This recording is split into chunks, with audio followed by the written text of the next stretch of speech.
আর্জেন্টিনাকে নিয়ে আবেগ উচ্ছ্বাস অনেক তো হলো। এইবার একটু বাস্তবতায় ফিরি। এই যে ইংল্যান্ডের বিপক্ষে সেমিফাইনাল খেলছে লিওনেল মেসির দল, লিওনেল স্ক্যালোনির দল, সেইখানটাতে আসলে এই আর্জেন্টিনা কি উতরে যেতে পারবে?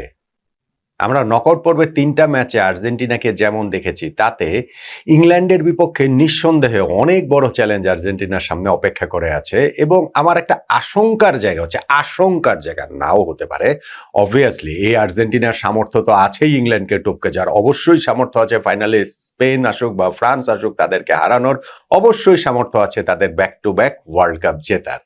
কিন্তু গত 3টা ম্যাচে নকআউট পর্বে যে আর্জেন্টিনাকে দেখা গেছে, লিওনেল স্ক্যালোনির আর্জেন্টিনা, তাতে আমার মনে হচ্ছে যে কোথাও না কোথাও গিয়ে victim of his own success, নিজের সাফল্যের শিকার না হয়ে যান স্ক্যালোনি তার ওই ট্যাকটিক্যাল পয়েন্ট অফ ভিউ থেকে।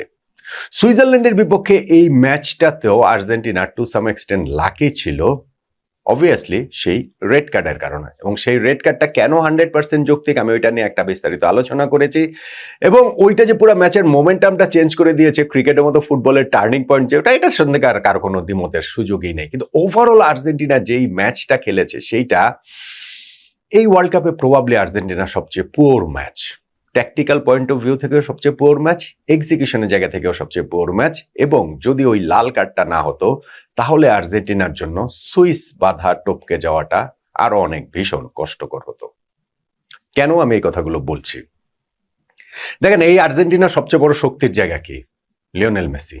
এখনো Lionel Messi, still Lionel Messi, 39 বছর বয়সে লিওনেল মেসি, এখনো তিনি ডিফারেন্সটা মেক করে দিচ্ছেন।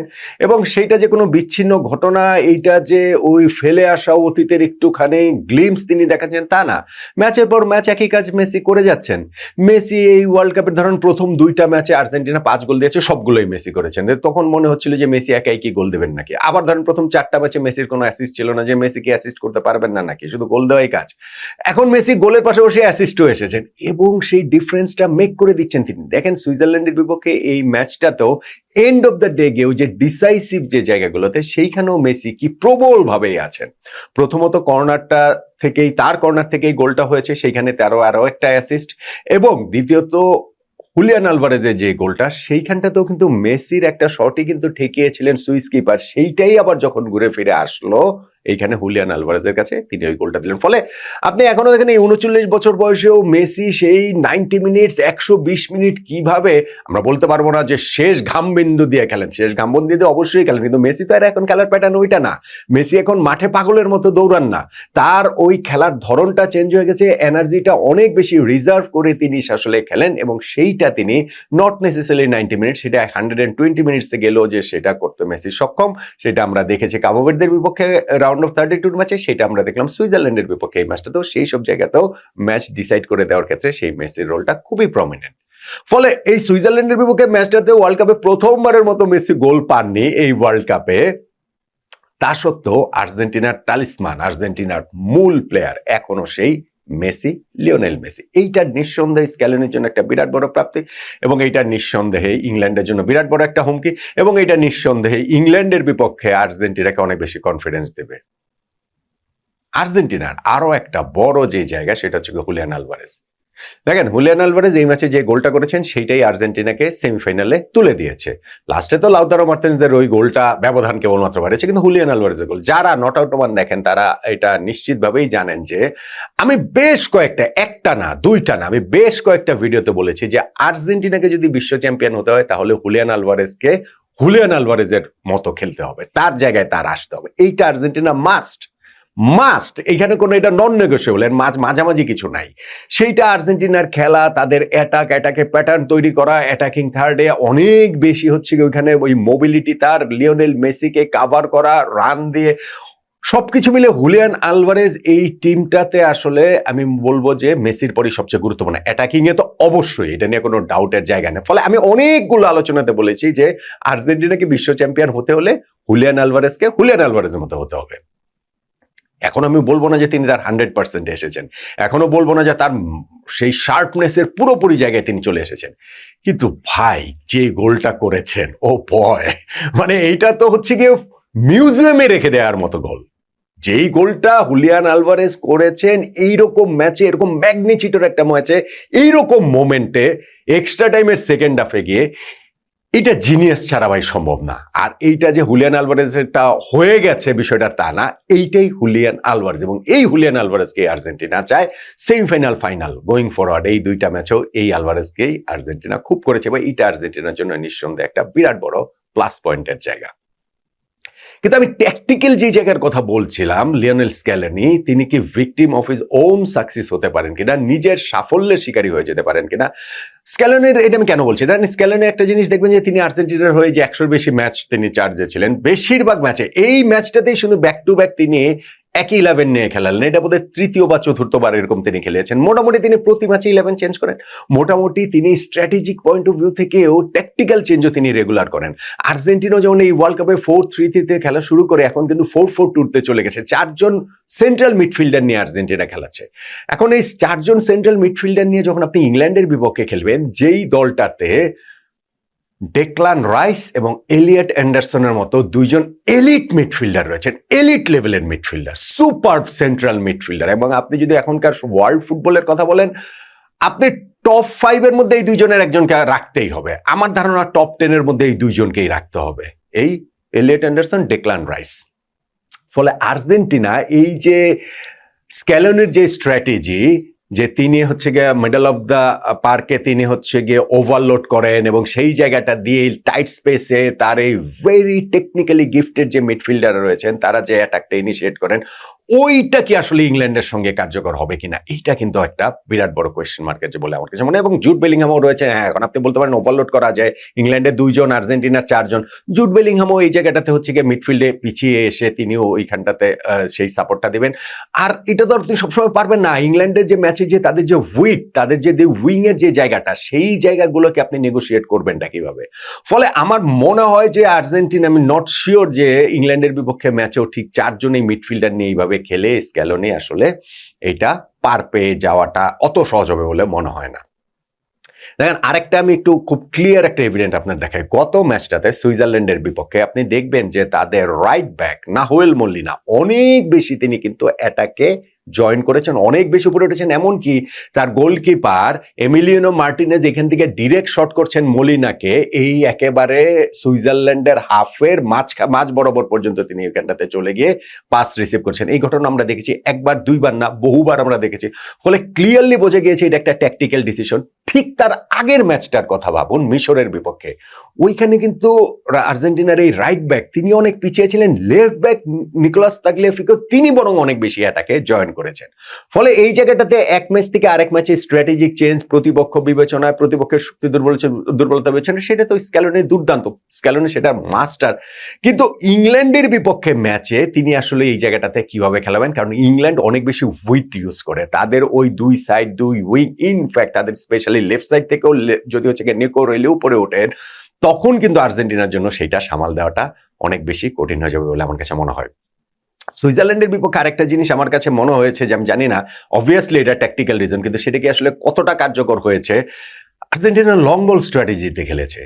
এখন আর্জেন্টিনার খেলার ধরন আমরা জানি কি, পাস দিবে, ধীরে সুস্থে করতে করতে হঠাৎ 2-3টা কুইক পাসের মাধ্যমে তারা হচ্ছে গিয়ে প্রতিপক্ষের ডিফেন্স ওপেন করে দেওয়ার চেষ্টা করে। কিন্তু এই ম্যাচটাতে আমি স্ট্যাটও দেখছিলাম, 7.4% না 7.8% বল আর্জেন্টিনা পাস দিয়েছে হচ্ছে গিয়ে লং বলের মাধ্যমে। সো এইটা কিন্তু আর্জেন্টিনা না, এই পার্সেন্টেজটা এই ওয়ার্ল্ড কাপে একেবারে হাইয়েস্ট। এখন আপনি সুইজারল্যান্ডের মতো দলের বিপক্ষে যখন আপনি এই লং বল স্ট্র্যাটেজিতে খেলবেন, এটা কিন্তু কোয়েশ্চেনেবল, এটা যে আসলে ঠিক কতটা কার্যকর হয়, কার্যকর তো হয় নাই। ম্যাচের মধ্যে তো আমরা দেখেছি, আপনি ভাই লাল কার্ড খাওয়ার পরে সুইজারল্যান্ডের অবস্থাটার কথা বাদ দেন, মানে ওইটা তো একটা অসম লড়াই হয়েছে, এবং আমিও ওই অসম লড়াইটাতে আমারও পয়েন্ট একটাই, যে ওই লাল কার্ডেই ম্যাচ শেষ, আর্জেন্টিনা হয় 90 মিনিটে জিতবে, বা 120 মিনিটে জিতবে, বা টাই ব্রেকারে গিয়ে জিতবে, মানে ম্যাচটা তখন আর কোনোভাবেই ইনব্যালেন্সে ছিল না। কিন্তু এর বাইরে যে লং বল স্ট্র্যাটেজিতে আর্জেন্টিনা খেলেছে, সেইটা সুইজারল্যান্ডের বিপক্ষে খুব কার্যকর হয়েছে বলে মনে হয় না, এবং ইংল্যান্ডের বিপক্ষে আরো বেশি হবে না। ইংল্যান্ডের বিপক্ষে হবেই না, কারণ হচ্ছে কি এই লং বল স্ট্র্যাটেজির মাস্টার হচ্ছে মানে আতুর গড়েই ইংল্যান্ড সারা জীবন ওইভাবেই খেলেছে।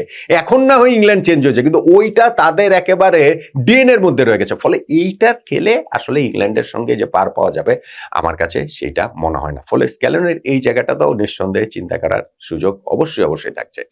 একটা বড় জায়গা আমার কাছে যেটা মনে হয় সেটা হচ্ছে গিয়ে প্রপার এলিট ইউরোপিয়ান টিমের এগেনস্টে আর্জেন্টিনা লাস্ট ওয়ার্ল্ড কাপের পরে প্রথম খেলতে নামছে ইংল্যান্ডের বিপক্ষে।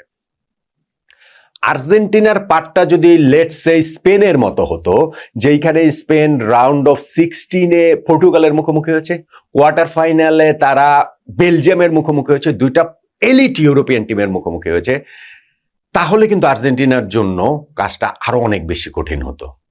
এখন দেখেন আর্জেন্টিনার তুলনামূলক সহজ হয়েছে, কারণ গত ওয়ার্ল্ড কাপের পর থেকে আর্জেন্টিনা একটা ইউরোপিয়ান টিমের এগেনস্টও খেলে নাই, আনটিল এই বিশ্বকাপ শুরুর আগের প্র্যাকটিস ম্যাচটাতে আইসল্যান্ডের বিপক্ষে তারা খেলেছে, যে আইসল্যান্ড ওয়ার্ল্ড কাপে কোয়ালিফাই করতে পারেনি। ওয়ার্ল্ড কাপে এসে তারা দুইটা ম্যাচ খেলেছে, অস্ট্রেলিয়ার বিপক্ষে গ্রুপ পর্বে এবং এই যে সুইজারল্যান্ডের বিপক্ষে তারা খেলো। এখন একদিক থেকে সুবিধা যে আর্জেন্টিনা ইউরোপিয়ান টিমের এগেনস্টে রিদমটাও তারা আস্তে আস্তে তুলনামূলক সহজ থেকে কঠিন দলের দিকে যাচ্ছে, এটা আর্জেন্টিনাকে হেল্প করছে। কিন্তু ইংল্যান্ডের বিপক্ষে খেলা মানে একেবারে ডিফারেন্ট বল গেম। ফলে ওই জায়গাটাতে আর্জেন্টিনা আসলে স্ট্রাগল করতে পারে, আর্জেন্টিনা সেই স্ট্রাগল করার আশঙ্কার জায়গাটা আসলে রয়েছে। আরেকটা যে জায়গা সেটা হচ্ছে কি টায়ার্ডনেস। ভাই আর্জেন্টিনার এই দলটা মোটামুটি গত বিশ্বকাপেরই দল, এই দলটা খুব বেশি হচ্ছে গিয়ে ফ্রেশন আপ করা হয়েছে, বিষয়টাকে আমরা সেভাবে বলতে পারবো না। গত ওয়ার্ল্ড কাপের 17 জন রয়েছেন, 11-এর কথা বললেও মোটামুটি 9-10 জন তো গত ওয়ার্ল্ড কাপের সেই 11-ই খেলছেন। অ্যাপার্ট ফ্রম ডি মারিয়া আসলে পুরো ওয়ার্ল্ড কাপের স্কোয়াডটাই, ওয়ার্ল্ড কাপ টিমটাই আর্জেন্টিনা খেলাচ্ছেন। সেই আর্জেন্টিনা গত 3টা নকআউট ম্যাচটা কিরকম মানে হচ্ছে শুধু ফিজিক্যালি না মেন্টালিও তাদের কাছ থেকে নিয়েছে। আপনি দেখেন যে কাবু ভের্দের বিপক্ষে তারা 90 মিনিটসে জিততে পারেনি, এক্সট্রা টাইমে গিয়ে জিতেছে। মিশরের বিপক্ষে তারা 79 মিনিট পর্যন্ত 2-0 পিছিয়ে থেকে তারপরে গিয়ে তারা 90 মিনিটসের মধ্যেই মানে নির্ধারিত সময় তারা জিতেছে ওই 13 মিনিটের ম্যাচে। এবং এই সুইজারল্যান্ডের বিপক্ষে তারা 10 জনের সুইসদের শেষ 20-25 মিনিট পাওয়া সত্ত্বেও উইনিং গোল আদায় করতে পারেনি, তারা এক্সট্রা টাইমে গিয়ে জিততে হয়েছে। ফলে এই পরপর 3টাই এরকম ফিক্সচার পেরিয়ে আসা, যেই 3টা ফিক্সচার আর্জেন্টিনার জন্য ভেরি ইজি হওয়ার কথা ছিল, ওয়াক ইন দ্য পার্ক হওয়ার কথা ছিল, সেই আর্জেন্টিনা যখন এইভাবে তাদের উতরাতে হয়েছে, ইংল্যান্ডের বিপক্ষে ম্যাচে তাদের ওই fatigue, mental fatigue, physical fatigue, tiredness, এইটা আসলে একটা গুরুত্বপূর্ণ জায়গা হয়ে যেতে পারে বলে আমার কাছে মনে হয়। ইংল্যান্ডেরও এটা হয়েছে, মানে ইংল্যান্ডও যে নগর পর্বের ম্যাচগুলো তারা খুব সহজে পার পেয়েছে বিষয়টা তো তা নয়। ইংল্যান্ডও এই জায়গাটাতে তারা কঙ্গোর বিপক্ষে পিছিয়ে থেকে তাদের জিততে হয়েছে, মেক্সিকোর বিপক্ষে ম্যাচটাও তারা আসলে খুবই কষ্ট করে জিতে হয়েছে, এবং সেই ম্যাচটাও হচ্ছে ফিজিক্যালি মেন্টালি অনেক কিছু নেওয়ার মতো। আর এই লাস্ট যে ম্যাচটা কোয়ার্টার ফাইনাল ম্যাচটা, সেই ম্যাচটাতেও কিন্তু ইংল্যান্ডকে জিততে হয়েছে, সেইটাও এক্সট্রা টাইমে গিয়ে।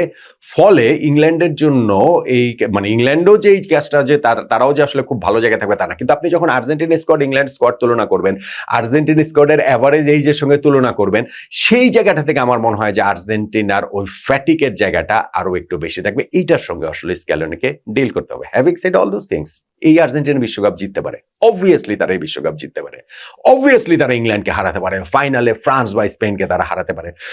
কিন্তু এই যে ফ্যাক্টরগুলোর কথা আমি বললাম, আমি জানি না ঠিক যে লিওনেল স্ক্যালোনি ইংল্যান্ডের বিপক্ষে ম্যাচে তার টিমকে কোন ফরমেশনে মাঠে নামাবেন, কোন স্ট্র্যাটেজিতে খেলাবেন। তবে সুইজারল্যান্ডের বিপক্ষে ম্যাচটা টু সাম এক্সটেন্ট, অনেক দিক থেকে আর্জেন্টিনা আসলে লাকি। কেননা ওই রেড কার্ডটা না হলে আর্জেন্টিনার জন্য এই ম্যাচ উতরানোটা যত কঠিন হয়েছে তার চেয়েও আরো অনেক বেশি কঠিন হতো। কিন্তু এলিট যে টিম, এলিট যে কোচ, যার হাতে এতগুলো এলিট প্লেয়ার রয়েছেন, তারা তো এই চ্যালেঞ্জের জায়গাগুলোতেই থ্রাইভ করেন। এই চ্যালেঞ্জটা তো উত্তরানোই তো হচ্ছে বিশ্ব চ্যাম্পিয়নদের হলমার্ক। এবং এই আর্জেন্টিনা যেহেতু 4 বছর আগে একবার বিশ্বকাপ জিতেছে, তারা নো হাউটা অন্য যে কারো চেয়ে ভালো জানে যে এই পরিস্থিতিগুলো থেকে কিভাবে উতরে যেতে হয়। ফলে সেইগুলো উতরে যেয়ে ইংল্যান্ডের বিপক্ষে ম্যাচ জিতে ফাইনাল খেলায় এই আর্জেন্টিনার পক্ষে সম্ভব, ভীষণ রকমেরই সম্ভব। সেইটা গত 3টা ম্যাচ আর্জেন্টিনার জন্য জেতা যত কঠিনই হোক না কেন। লিওনেল মেসি এবং আর্জেন্টিনার আরেকটা বিশ্বকাপ জয়কে তাই রুলড আউট করে দেওয়াটা স্রেফ বোকামি ছাড়া আর কিছু না।